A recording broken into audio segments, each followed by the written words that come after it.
All right, let me get my mic fixed here and we're going to get rolling. All right, well, welcome to another edition of our brunch. We are continuing in our series, Inspiring Lives from the Pantheon in Paris. And of course, today is Emile Zola, another French writer. He was inducted into the Pantheon, though, quite a long time ago. Emile Zola was the preeminent French writer at the end of the 19th century. Now, it's rather strange to me that his work is not better known in English-speaking countries, like Victor Hugo's work is known to us. Despite his success, his life was not always comfortable. He was both loved and reviled in France during his life, and at one point, he had to flee the country and live in England. What is most extraordinary is that he was inducted into the Pantheon way back in 1908, only 6 years after his death. Why is that remarkable?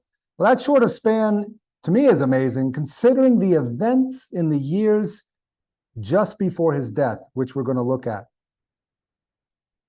Now, Zola was born in Paris in 1840, but his family soon moved south, and he was raised in Aix-en-Provence. In elementary school, he was a poor outsider, a social misfit of sorts. Then he met a boy who would become his childhood best friend, Paul Cézanne. You've probably heard that name before. Cézanne came from an established, respected, wealthy family. Cézanne accepted Zola. He protected Zola. Now, years later, the roles would reverse. Emile Zola would play a pivotal role in helping his friend get established in the Paris art scene, even supporting Cézanne financially because his father had cut him off from his allowance. And so while the painter struggled to make it as a painter full-time year after year in Paris, his childhood friend Emile Zola would help him. Now, this portrait that you're looking at of Emile Zola was taken when he was 6 years old. You can tell he's probably the awkward kid in school. I can't decide if he looks sadly intense or intensely sad. A year after this portrait was taken, Emile's father died. His now widowed mother had to survive on a meager pension. But that didn't prevent her from having big ambitions for her son. She planned and she pushed a career in law for her son. Now, unfortunately, Emile proved to be a pretty bad student, and he failed his baccalaureate examination twice. So much for law school. So young Emile had to look for work wherever he could find it. He began a series of minimum-paying jobs, first as a clerk in a shipping firm, and then in the sales department for the publisher Hachette. While at this publishing company, he used his contacts to start writing literary and art reviews for newspapers. He then began writing on politics. Now, being young, Emile was naturally an idealist politically, as many young people are, and in his opinion pieces and news articles, he did not hide his disdain for the current head of government, Napoleon III. Napoleon III had successfully run for the office of president under the Constitution of the French Second Republic. But this was only a calculated step in his plan for a coup d'etat, which made him emperor.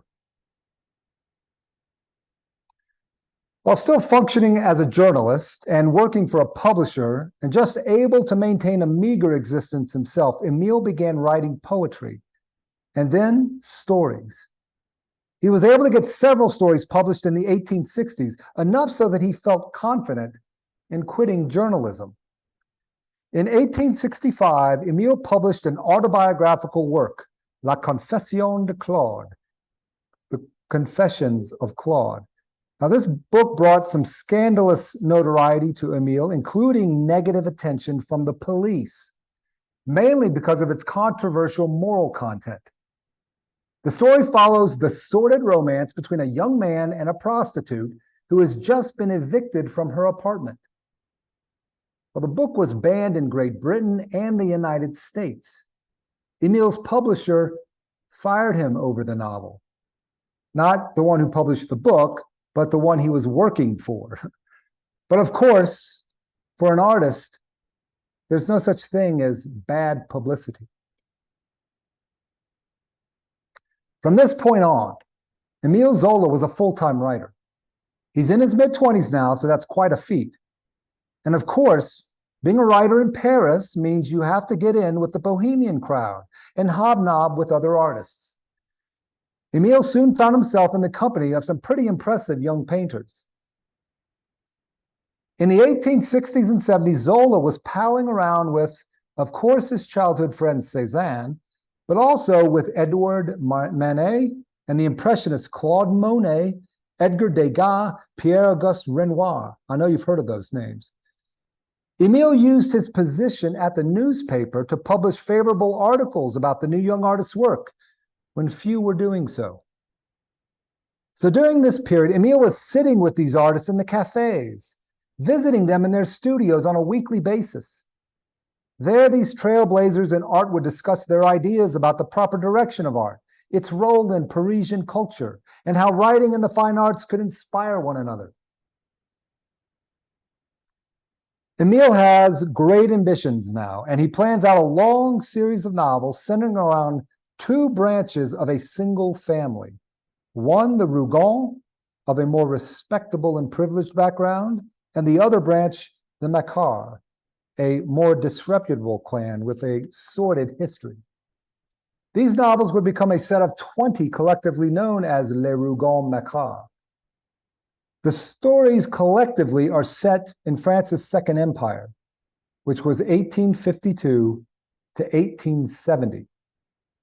The stories express themes of nature versus nurture in human beings, in the moral development, in the character of human beings. Emile said of the series, "I want to portray, at the outset of a century of liberty and truth, a family that cannot restrain itself in its rush to possess all the good things that progress is making available and is derailed by its own momentum, the fatal convulsions that accompany the birth of a new world." Quite lofty ambitions. Emile Zola books are not widely read outside of Europe, and that's a shame. So for those of you completely unfamiliar with the stories, I'd like to mention just three very briefly of his most acclaimed novels from that series. One of Zola's breakout novels was the seventh one in the series, titled L'Assommoir, often translated into English as The Drunkard, but it literally means almost like a dive bar. It was published in 1877. It recounts the gradual demise of Gervais Macquart. I don't know if I'm pronouncing that correctly. The novel begins with Gervais and her two children being abandoned when the father of the children runs off with another woman. But there is a ray of hope when Gervais meets a kindly teetotaler named Coupeau, who is a roofer, honest job, honest workman. They marry and begin living what appears to be a happy domestic life. Gervais is able to raise enough money to open her own laundry. To make their happiness complete, they have a daughter whom they nickname Nana. Well, things are looking up for the Coupeau family. Well, in good Zola fashion, that's as good as it's going to get. The kindly, non-drinking roofer falls from a roof while on a job, and during his long recovery, turns to booze, then gluttony, then idleness, then wife-beating, and basically becomes a good-for-nothing burden on Gervais and the family. The laundry business begins to struggle, of course. Gervais gets way into debt and then becomes an alcoholic herself. The book ends with the death of Gervais and the daughter Nana turning to casual prostitution to make ends meet. Well, despite being a downer of a story, the book was a major hit, and it established Zola's fame and reputation throughout France and the rest of Europe. The very next book in this series is titled Nana. Yes, it follows the life of Gervais's daughter. The novel opens with Nana trying to leave a life of occasional prostitution, giving her very first theater performance, in the lead role, no less. She is a huge hit. That is, a huge hit with the men in the audience. Wealthy patrons, one after another, romance her, lavishing her with extravagant gifts, including large homes. The rest of the novel recounts how Nana, in her quest for fame and fortune, brings emotional and financial devastation to every single one of her suitors. The novel ends on a karmic note. Nana dies a horrible death from smallpox. Zola describes the breakout on her face in the following way. What lay on the pillow was a charnel house, a heap of pus and blood, a shovelful of putrid flesh. The pustules had invaded the whole face so that one pock touched the next. Ooh, kind of graphic. Well, Nana was an even bigger hit than L'Assommoir and received even higher praise from the critics. And the last novel I'll mention is considered Zola's masterpiece.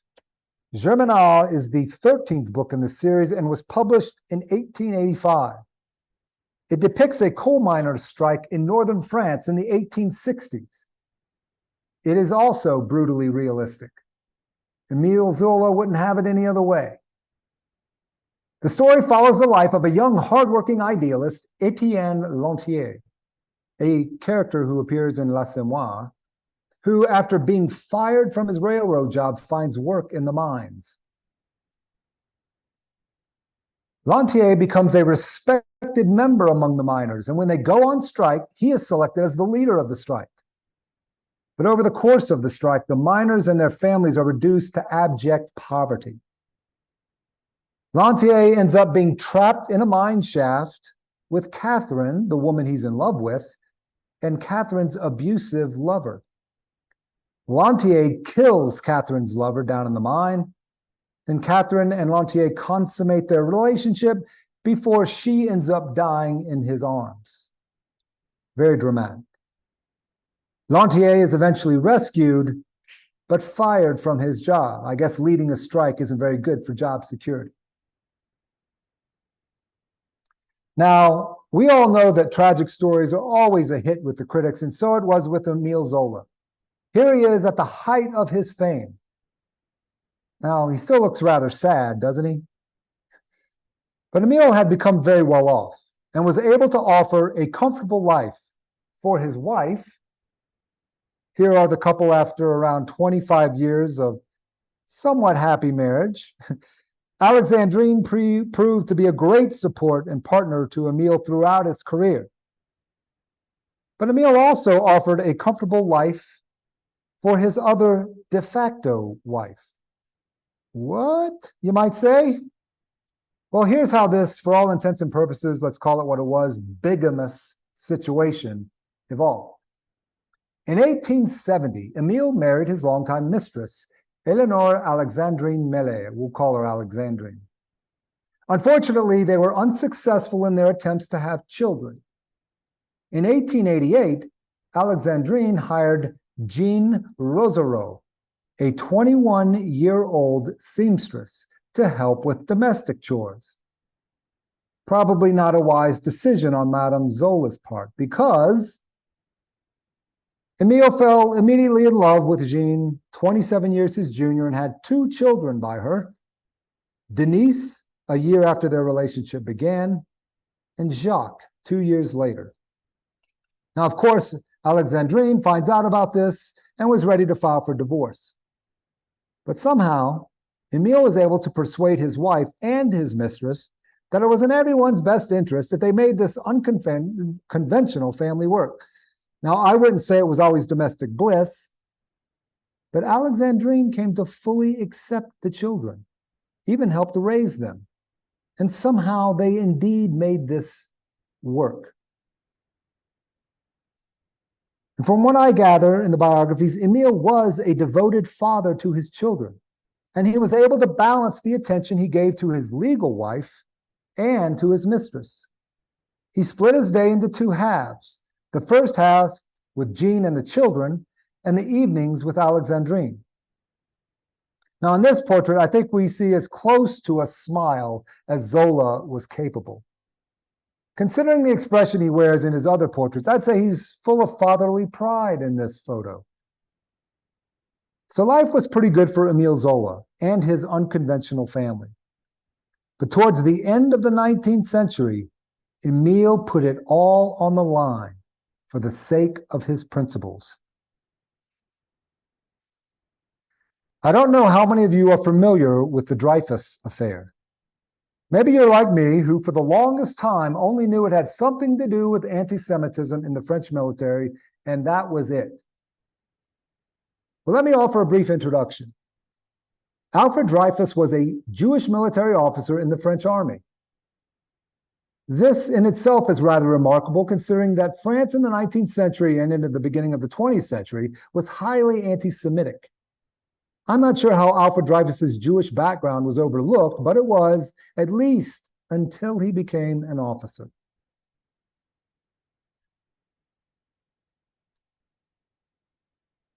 In this painting titled Hope by Pierre Puvis de Chavannes, we see a woman holding up an oak twig as a symbol of hope for the nation's recovery from war and deprivation after the Franco-Prussian War. In the 1890s, France was still reeling from its defeat during the Franco-Prussian War, and they were rapidly rebuilding their army, their arsenal, and also rebuilding their national pride. In September 1894, French intelligence discovered someone had been passing military secrets to the German embassy. Now, even though there was no direct evidence of any wrongdoing, senior officers suspected that Dreyfus was guilty. The Nationalist Press were merciless. I don't know about you, but I've never witnessed nationalism without bigotry accompanying it. The Nationalist Press covered the trial, as well as the more liberal Republican press. Well, it turns out that Dreyfus ended up court-martialed, convicted of treason, and sentenced to life imprisonment on Devil's Island in French Guiana.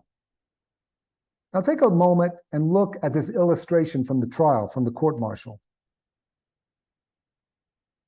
Notice the painting hanging on the wall in the courtroom. I find the image of the crucifixion in this illustration rather ironic. Now, after the trial, a Lieutenant Colonel Georges Picard came across evidence that implicated another officer, Ferdinand Walson Esterhazy, and informed his superiors about it. Well, rather than admit they made a mistake, which they clearly did, Army officers made sure the original verdict was not overturned. An Army officer forged documents that made it seem as if Dreyfus were guilty. Lieutenant Colonel Picard was discreetly reassigned to an outpost in Africa. And once again, the Nationalist Press, ignoring the mounting evidence that Dreyfus was innocent, openly showed their true anti-Semitic beliefs. In the late 19th century in France, there was no social nor commercial harm in proclaiming one's prejudice against Jews. Well, the Dreyfus affair split France into two warring camps: nationalists, Catholics, and monarchists on one side, and liberals, socialists, and Republicans on the other. Despite being well established as a respected and successful writer, Emile Zola had not lost his political idealism. Watching this blatant injustice, Emile finally made his thoughts and feelings known in a very public way. In one of Paris's major newspapers, he published an open letter with the title, J'accuse, I accuse. And here it is. It begins, "What a spot of mud on your name. I was going to say on your reign is this abominable Dreyfus affair. France has this stain on her cheek. History will write that it was under your presidency that such a social crime could be committed. I accuse Major Dupaty de Claude as the diabolic workman of the miscarriage of justice. I accuse General Mercier of being an accomplice in one of the greatest iniquities of the century. I accuse General Biot of having held in his hands the unquestionable evidence of Dreyfus's innocence and of suppressing it. I accuse General Dubois-Deff and General Gons as accomplishments of the same crime. I accuse General Dupeyeux and Commander Ravary of performing a rogue investigation. I accuse the 3 handwriting experts of submitting untrue and fraudulent reports. I accuse the officers of the war of carrying out an abominable press campaign. Finally, I accuse the First Council of War of violating the law by condemning a defendant with unrevealed evidence. Well, after publicly calling out so many noteworthy French officials, what do you think happened to Zola? He was, of course, vilified in the conservative nationalistic press. And yes, there were plenty of death threats from nationalists and military veterans. But he was also brought to trial for criminal libel and convicted on the 23rd of February. His name was also removed from the Legion of Honor after being given it 5 years earlier. Instead of serving his time on the advice of his lawyer, who thought Emile would die if he was imprisoned, Emile fled to England, where he remained for nearly 2 years. He was later joined there by all members of his unconventional family. Zola's open letter in the newspaper had a major impact on the public and started to turn national opinion against the military elite and the Catholic Church, which supported them. Zola's 1898 article was clear evidence that the cultural elite, like writers, artists, and other intellectuals, could wield as much power in shaping public opinion as the military and political establishment, something that is well regarded today in pretty much all of Europe. The forgery committed by the army officer was now discovered and admitted to. Alfred Dreyfus applied for a retrial, but instead the government offered Dreyfus a pardon, which would allow him to go free, provided that he admit to being guilty. Well, even though he wasn't guilty, Dreyfus was tired of years in prison. It had weakened him. He was desperately in need of his family and wanted to be reunited with them. And so he relented and accepted the pardon. Zola and everyone else involved in the Dreyfus affair also received amnesty, including those guilty of concocting evidence against Dreyfus. They were set free as well. Well, Dreyfus was eventually exonerated of all wrongdoing by the Supreme Court in 1906. Amazingly, listen to this, amazingly, after all of this, Alfred Dreyfus did not resign from the military in protest, but actually served the French army during the First World War. Now that's what you call a true patriot. Well, not long after these events, Emile Zola died in 1902, and he died under curious circumstances. The chimney in his home had become blocked, and he succumbed to asphyxiation. His wife, who was also in the house, nearly died as well. His mistress, Jean, immediately thought it was murder. Apparently, there were some roofers who had recently been working on the adjacent roof to Emile's home. And there were reports that the roofers were ardent nationalists and had deliberately blocked the Zola's chimney. And then they came backwards right after his death to unblock it and cover up their crime. A formal investigation was never conducted, but Emile Zola's death continues to remain suspicious in the eyes of some of his biographers. Now, anti-Semitism had been an issue in France since the restoration of the monarchy in the 19th century and continued to be an issue up through World War II, which makes it quite remarkable that Zola was inducted into the Pantheon in 1908, when France was still contentiously divided over the Dreyfus affair. His remains were placed next to another great French writer, Victor Hugo. In 1937, the American film The Life of Emile Zola was first shown in theaters, and it became a box office hit and is now considered a classic. And yet today, at least outside of France, Emile Zola is largely forgotten.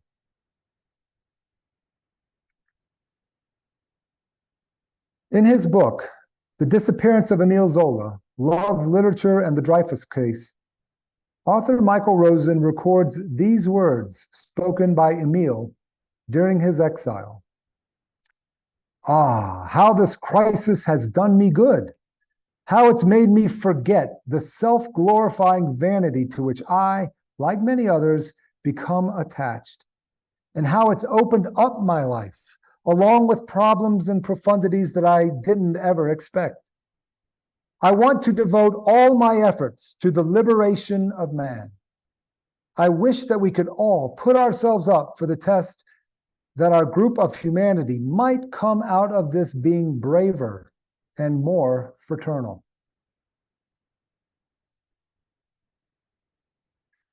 Well, as for the artist, it is a shame that Emile Zola's stories are not read more widely in the English-speaking world.